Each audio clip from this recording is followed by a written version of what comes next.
بلا وګرځه واته زما نوم شرافت دی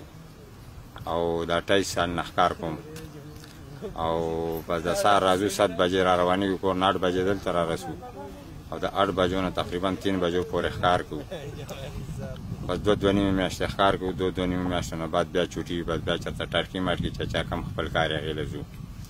خو لکه به سهار چې راشو همدې میاره کې به دا مونږ پرېږدو او واپس یې رالو بیا یې پرېږدو بس ټول ورځ هم دغه ډیوټي ده روټۍ ټایم به ورته روټۍ وخورو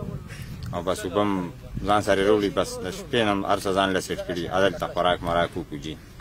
دا ښکار چې کوي دې مرغۍ ته څه وایي دې نوم دی چوکۍ او دا چې خپو کې دا پنډوس دا پکې لومې دي او چې کوم شی پې نیسو مارغه دی او هغه مونږ نه بیا عربیان اخلي پېښور کې خرڅ کړو پېښور نه بیا هغه عربیان والي بیا عربو ته ځي جي ښکار هلته پې بیا هغوی ښکار کوي د دې دا سترګې هم دې لپاره ګنډلي چې دا مونږ له ځان نه کوي ونه کې نه کېږي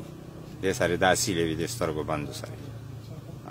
مونږ سره دلته کې جي دغه چوکۍ باتوړې باري بچه ترمته باها دا شیونه مونږ سره خو غټې پکې دا باري بچ دی 20-30 هزار روپۍ دا چوکۍ چې 2-2.5 زره باندې کېږي باتوړې 400-500 کې کېږي ترمته چې دا 1200 1250 1500 کې کېږي یاره هغه حساب مرغۍ اوس نشته څنګه چې پخوا کمې مرغۍ وې هغه مرغۍ اوس نشته ځکه چې دلته ډېرې جنګونه وشو جګړې وشوې په دې د جنسۍ دي هغوی ګولو سره ختم شو ویرېدل څه یو خوا بل خوا لاړل څه مړه شو خلک یې قصدي یې نه مولي بس په ټوپک باندې بس ختم شي مخکې ښه ډېر وو اوس تقریبا په ثابت سیزن کې دا 2 دانې راغلې وې چې دلته ګیرې شوې دا 1,80,000 کې خر شو مارغه یو د بره غونډو کې ګیر شو بارې وه هغه په 9 لکه روپۍ جي خرڅه شوه والله ښه ګران کار دی خو څوک وي زموږ غریبي نه مونږ هم داسې راولو که چېرته خدای مو ورځ ښه کړي